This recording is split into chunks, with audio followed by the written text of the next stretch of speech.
Hello friends, welcome back to the new video guys. In this video guys, we are going to talk about guys how to connect earphone to our Vivo phone. Guys, you want to connect guys earphone to your Vivo phone so as you can connect it. And guys, now let's see how to connect earphone to our Vivo phone guys. In this video guys, I am going to show you friends how to connect earphones.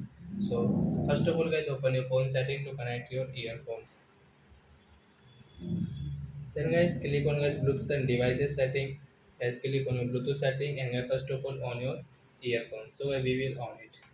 And guys, now on your Bluetooth and guys click on your pair new device. Then guys we will have to guys wait here guys for 2 and 5 seconds. So guys after that guys you can see guys your earphone name. So guys I will click on guys my earphone name. Then guys wait here.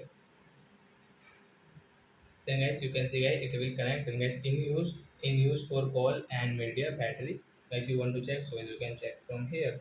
So guys you can use guys your earphone while watching movies, listening song like that. So are your friends you have understood how to connect earphone to our video phone. So that's it guys. Thanks for watching. So guys now we will meet on next video guys with new topic. Before going guys please go and like my video, subscribe my channel. Bye bye friends.